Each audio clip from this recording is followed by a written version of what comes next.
The soldiers said 2 bandits died in a firefight in a Bolivian village in November 1908. The bodies were never positively identified.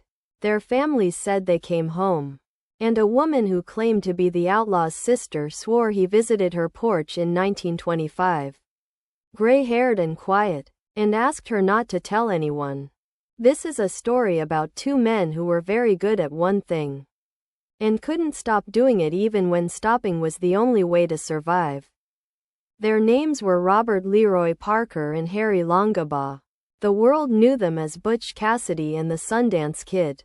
Parker grew up in Utah, the eldest of 13 children. The son of a Mormon rancher who worked hard and stayed honest and never had quite enough. He was quick, cheerful, and charming, the kind of man people wanted to be around.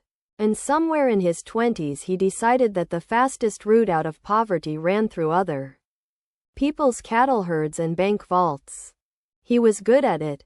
Patient, organized, careful. He put together the Wild Bunch, a loose coalition of professional outlaws who hit trains and banks across the Mountain West with a discipline that separated them from common desperados. They scouted their targets. They had relay horses pre-positioned on escape routes. They rode hard, split up, and regrouped at ranches in the hole-in-the-wall country of Wyoming, where the law rarely ventured. Longabaugh, the Sundance Kid, was the other kind of outlaw. Quiet where Parker was loud. Precise where Parker was inventive. A man who had served time as a teenager and come out the other side harder and more careful. With a reputation for being faster with a gun than almost anyone alive. They made a functional pair. The organizer and the enforcer. The talker and the watcher. For nearly a decade they operated across Wyoming, Colorado, Nevada, and Utah, and the law could never quite close the net before they slipped through. Then the Pinkerton National Detective Agency started paying closer attention. The Pinkertons were not like local sheriffs. They had resources, persistence, and a corporate interest in making examples of train robbers. They began distributing wanted photographs. Clear, well-composed portraits that put faces to names across every rail line and every lawman's desk in the country. Parker and Longabaugh looked at those photographs and understood what they meant. The territory was getting smaller. They had options: prison, death, or distance.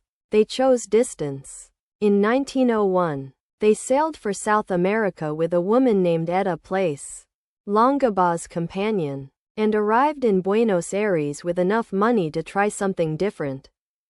They bought a ranch in Patagonia, a legitimate operation, in a valley in the Chubut province of Argentina, with sheep and cattle and a deed in assumed names. Neighbors remembered them as hard workers and friendly neighbors. They learned enough Spanish to get by. They seemed, for a few years, to have actually stopped. But the Pinkertons had long arms. Information reached South America. Their cover was compromised. The Bolivian government was alerted. And 2 men who had lived by knowing when to run picked up and ran again. Into Bolivia. Into the mining country. Into the kind of hard, remote work that paid poorly and demanded everything a man had. And then, according to some accounts, back into the only work they had ever really mastered. The incident at San Vicente happened on November 6, 1908. 2 foreign bandits had robbed a Bolivian mining company payroll, shot a company courier, taken the money, and ridden into the village of San Vicente. A military patrol cornered them in a courtyard. A gun battle lasted through the night. In the morning, both men were dead. That is the official account. The problem is the details. The bodies were buried quickly, without proper identification. The 2 soldiers who saw the men most closely were unable to agree on exactly what they looked like. American authorities in Bolivia were never able to confirm the identities. Pinkerton agents who investigated afterward concluded it was probably Parker and Longabaugh, but noted the evidence was thin. In the decades that followed, The stories started. Parker's sister claimed he visited her in 1925.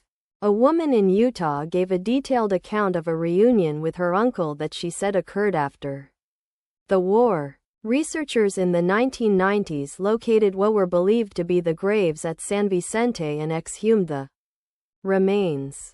But DNA testing against Parker's living relatives was inconclusive. The remains appeared to be those of a German man. The question of whether they survived is almost certainly unanswerable now. What is more interesting is what the question means. These were men who had built their lives around disappearing, who changed their names, changed their roots, changed their faces to the world every time the noose got tight. Men who had already died and been reborn several times before they ever reached South America. If they had wanted to vanish from San Vicente and reappear somewhere as someone else, they had done it before. They knew how. It was the one thing they were better at than robbing trains. And if they actually died in that courtyard in Bolivia, in a cold November night at the end of the road they had ridden for 20 years, that is also a kind of disappearance. The kind there is no coming back from. The mystery may be the point. A life that ends with a confirmed death is just a life. A body in a known grave. A date on a headstone. A closed account. A life that might not have ended at all is something else. It's a door left open. A story that can keep going in whatever direction you need it to go. Butch Cassidy and the Sundance Kid made a career out of open doors. Maybe that was the last trick. The best escape of all. If that story grabbed you the way it grabs me, hit the like button. It costs you nothing and it tells the algorithm this kind of history deserves to be found. Share it with someone who loves the West, and if you haven't subscribed yet, do it now. There are 60 of these coming. One story at a time. Subscribe, like, share. I'll see you in the next one.